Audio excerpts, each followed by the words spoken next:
Kitchen Expedition, Kitchen Expedition. Find out what you're missing on a Kitchen Expedition.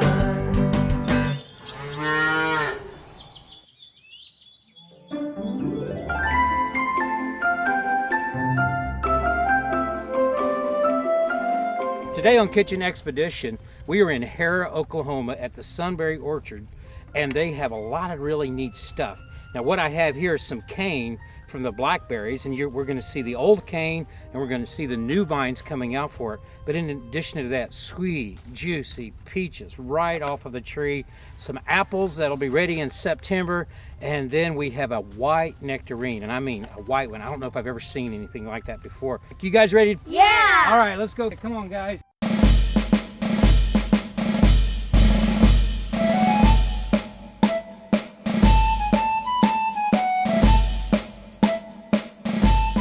Chip, how you doing? Rick Dye, Rick. welcome to Sunberry Orchard. Well, thanks. Thanks for letting us come. We're going to get to pick today, right? You bet. We've got peaches just like this. These are called loring peaches. Oh, those are beautiful. Yeah. You'll have, there's about 250 trees out there that you can have your choice of to pick. And who did you bring with you here today? Oh, I got my crew here, and they're ready to pick, and kind of tell them exactly what they're going to pick and what it's going to look like. Well, what you want to do is you want to get a peach that has a red blush on it, and there's a seam on a peach right here on the back side, and you want to be able to put your thumb on that, and if it gives a little bit, then that tells you it's good and firm, ripe, and ready to go. But we usually have to weigh the children before they come on the farm, and then we weigh them when they leave. And if Because they consume a lot of peaches. Because they do eat a lot of they things, eat out of the orchard. and that can really cost us a lot. You know? I know. So we have to really watch that. But in early June, then we have the sweet cherries and the apricots, and then we stay with the blackberries, and then come the peaches later when it gets hotter. We start with those around the 4th of July for us. Red Haven peaches, and then we have John Boy peaches, and now the Loring peach, which is an all-around, they're really our best peach, a lot of people think. So you're going to get a chance to go out there and pick some of the best ones. You know how to cook? Yep. Yeah. You brought a guy. Yeah, we're learning how to cook, and you guys get to pick, and those are your buckets.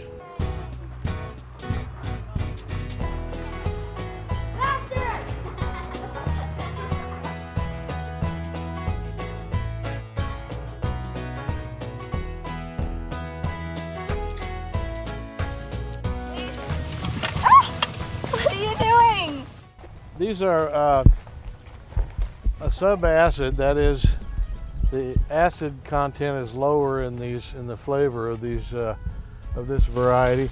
These are white nectarines, and of course a nectarine doesn't have fuzz on it. It's the same thing as a peach, but the gene that has the fuzz has been taken out of it. So this one's really soft. Kind of like bubble gum. I know. yeah, they're highly addictive. If you get They really are. a bunch of those in your kitchen, you keep coming eating. back. Yeah, we have a planting here of dwarf apple trees, and we have 6, 7, 8 varieties in here, starting with a pie apple down here called Northern Spy, and then we come into Valstar. This is the same as the French apple L-Star, and it's all fruit, come in those bloom clusters, when you see in the springtime the blossoms on the trees. They always have a cluster, and in the middle, the first flower is called the king bloom. And on apples, the king bloom is always going to be the biggest apple. It's right in the middle there. Usually we try to thin off some of the rest of them so the king one will get biggest and grow out. Sometimes we don't get around to them, and you end up with these big clusters of apples. They don't get as big as they should, but that happens in blackberries, and apples you can see it too. You said you didn't need me, so you don't Just help me! We're now at the blackberry patch. These are Chester blackberries. They're a thornless variety, and I don't know if you can get in here and see, they start out green. Chesters have a big cluster. They'll have 75 to 100 berries in a cluster. They start out green, then they turn to this red color, and then they'll give way to black. And black is what you're looking for when you want to pick a blackberry. All right, we got our peaches and we got our blackberries. Now let's go to the kitchen and we're gonna make a peach blackberry smoothie. It'll be really good. Those are very pretty. Oh, they are very pretty. All right, guys, let's go. Wait, I'm writing. you're asking that. Oh, you. I'm writing. I'm not. I'm writing. Like the Hunchback of Notre Dame. Jack, you're too heavy. He's too heavy.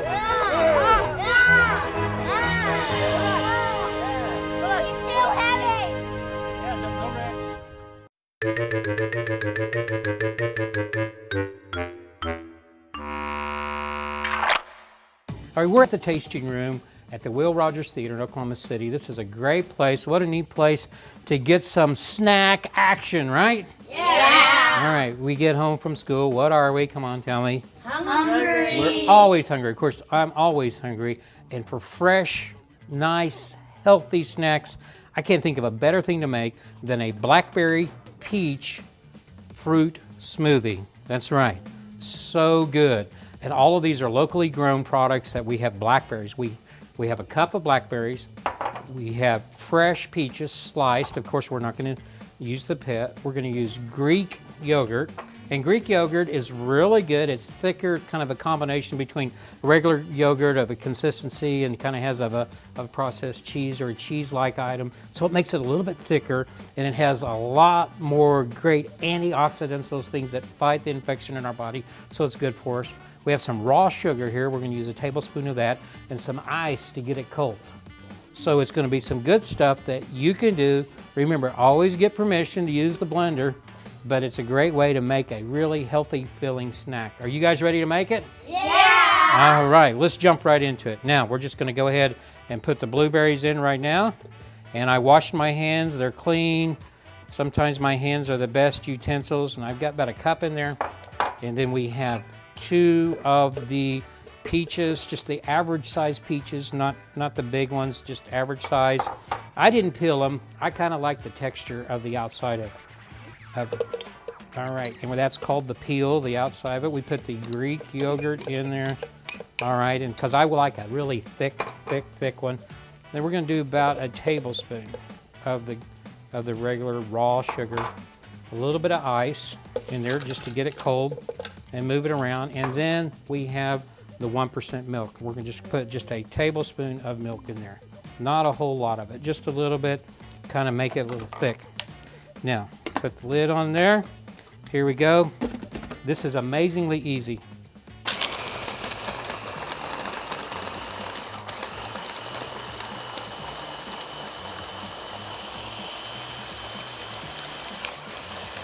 Kind of wait till you hear the ice crystals kind of stop clicking around in there. You'll know that they're dissolved in there. All right. This looks good. I love the color. Isn't that a beautiful color? Oh, yeah. All right. Let's just see what it looks like here. Pretty good stuff. Nice and thick. There we go. Take a taste. Tell you what, young lady, I'm going to let you try first. All right. And then you second. Thank you. Maybe just a little ladies' food.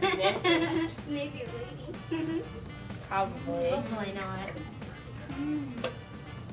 That is good. All right. Tell me what you think. What do you guys think? I think it's really good. Stuff? Is it good? Yeah. Okay.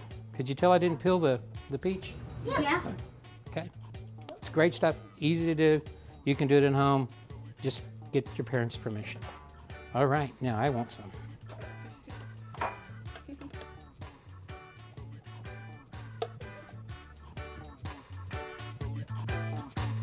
That's good. Good stuff.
That is a very, very good question, my friends. What is pollination? It's pronounced poly, like a parrot, and nation, like a country. Pollination, pollination.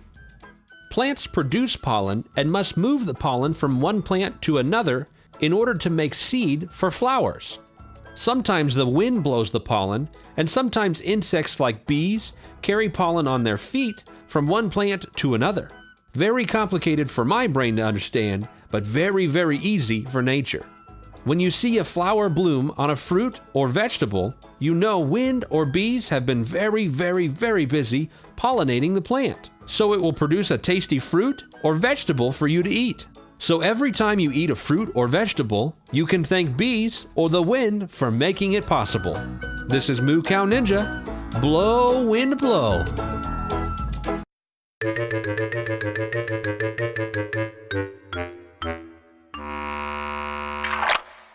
We are at Professor Ricky's lab, and it looks like he's really working on something really neat with cabbage and lemons and stuff. Let's see what he's up to. You guys ready? Yeah. Jeff, Okay, yes. I need help. What's the matter? I have to find my funnel. Your funnel. I can't start the experiment without my funnel. Your funnel. What? It's up there. What? It's on your head. No, no, no. Oh, you. It's you over are there. Right. It was on your Correct. head. Very Okay. good, Jeff. All right. Okay. Now, Now I am checking the poof levels. the puff. Yes. What's the puff? You don't know No. if it has acid or is the base. The poof levels. Oh, the pH? Oh, yeah. Oh, okay. That, I always Okay. did wrong Well, in we were school. just talking about this, and you had a question. What was your question about that? Hey, Professor Ricky. Yeah. Sometimes when I eat certain fruits or vegetables, I get an upset stomach. What's up with that? Oh, I can explain, yes. Oh. Okay, I have a way for you to find out if something has pH acid or base. And yes, okay, so what we do is first you have to cut up cabbage. It's very pretty. And you cut up in lots of little pieces. And then you put in a container like this. And then you boil some water. Ask your mom and dad, okay? You boil some water, then you take the water, pour it over the top, then you let it cool for like 2 hours. Then you come back and you have something like this. See this? Everyone see? Does it smell gross? Yes. But then you're able to take it and drain away the water like this. And you get this purple, delicious looking water. That looks really sweet. Is that sweet? I don't think it would taste good. Would you like to taste it, no, Jeff? no. Are you sure? I'm sure. Okay. Just messing with you. Then we are going to find out different things pH. We're going to put a little bit in here. Ooh, that's very messy. Not yet, young man. Just one moment, please. Yes, you may taste this. Have at it. Is it any good? Labs are messy, you know. Oh, it's not delicious. Put a little in here. And we need some for in here. Okay. Okay, so now. Put this one back over Yes, here. back over there, please. Okay. Now, for this one, will you please squeeze the lemon real hard inside of there? So we're testing for acid. Yes, we want to find acid. Okay. If it's acid, it should turn red. Very good, very good. Oh, yes. Wow. It is turning red. It's turning red. Yes, it is. That's pretty cool. That's what I'm saying. Yes, that's that what- means it has much acid in the lemon. That's what So I'm it would hurt your stomach if you eat whole lemon by itself. It's right like that. Ugh. You'd eat whole lemon, it would make it very acidy. Okay. Should I eat lemon? No. No, okay. We don't want too much. Okay, now, diet. here is some pickle juice. Can you pour in some pickle juice right here? Okay. This is not very much acid. It's just kind of level, and it should kind of stay the same color or the color of the pickle juice. There we go. Very good. You overwhelmed the cabbage juice with pickle juice. But it's okay. There's no big change. Okay, and now we have some yogurt right here. Can you please put in some yogurt in this right here, please? Just a little bit, just a little bit. There we go. That'll work. And we're gonna stir up with finger. And this should turn kind of a beautiful, it's supposed to turn a blue color. I see the blue. Do you see it? Yeah. Okay, well, there it is. Turns a beautiful blue color. Okay, for sure, if that one did not work, we know one that will, okay? This is another acid. Could you please put the acid in this right here. And that's Here you go. vinegar? This is vinegar. This should turn red. Oh, not so much. Easy there, buddy. Thanks for hitting it out of my That's okay, no worries. Okay, now, this turns terrible, super awesome red. Okay, then we also want to add some, we know for sure this is a base. Will you sprinkle a little bit in there? This for sure should turn blue, a little more. This is good. Okay, and so we stir, and we will get the blue Oh, color. yeah, I like that blue. Oh, see, blue, yes. Nice. Very good. All right. And so this is a long way to find out if there is acid in your food. That's good. And I'm glad you used your funnel for the experiment. I need my funnel, Yes. Jeff. You know why? Leave me alone. Well, I guess we found out how that acid is in different types of foods, and it affects us differently. And it's even with cooking. You can cook ceviche by using the acid of a lemon. It's a lot of different things. So we're just going to see if Ryan's going to try some of that. Oh, this is great. Try this at home. And I think I just lost hearing in this ear right here. So, oh, yuck.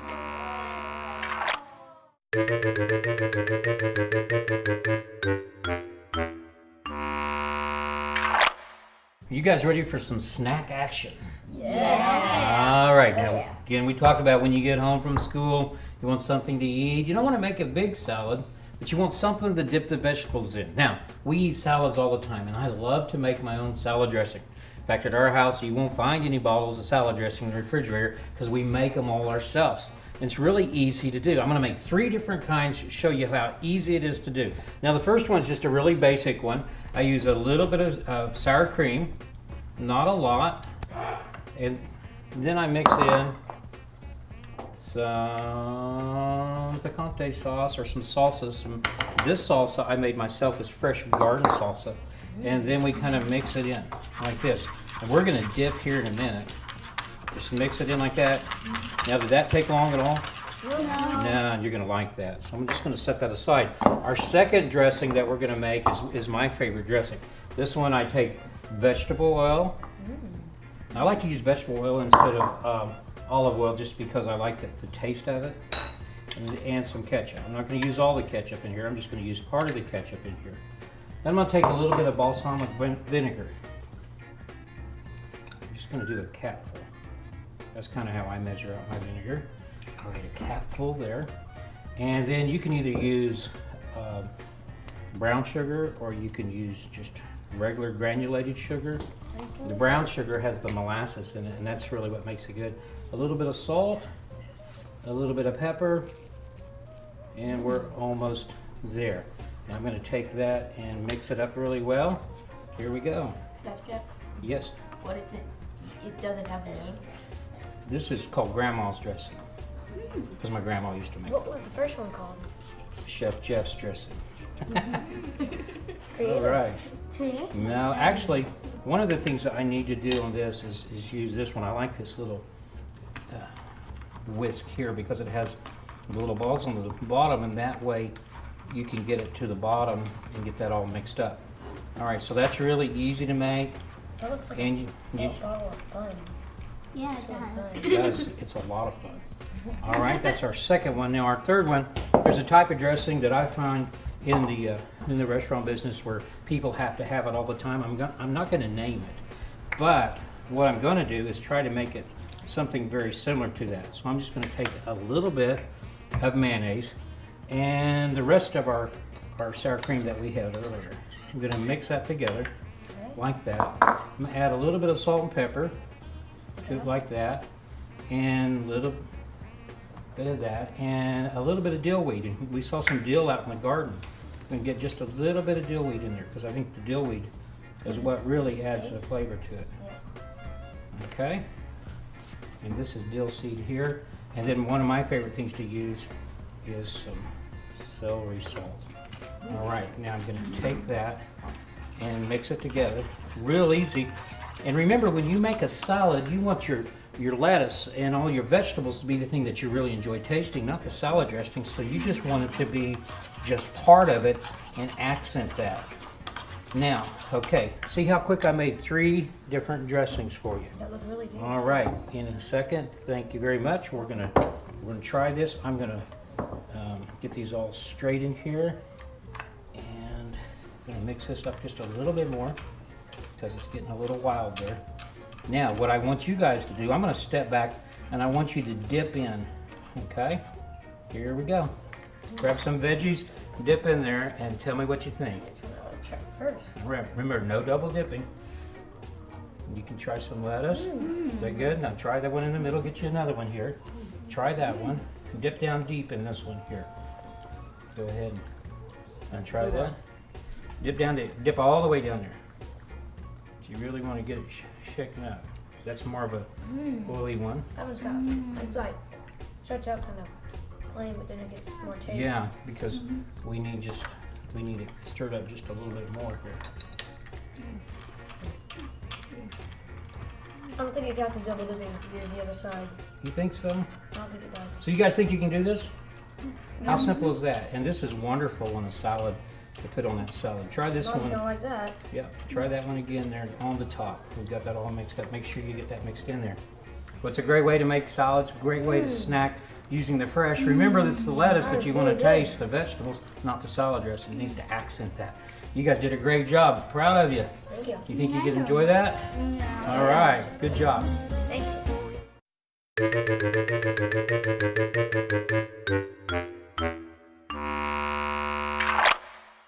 Well, welcome to the Garden Cam, and it's exactly what it says it is. It's a camera in the garden, and it's watching our garden grow, and that's the neat thing about it, because we had the good soil, we've had the rain, we've had a lot of different things, sunlight. Now, when the plant begins to grow, we have to do something called thinning.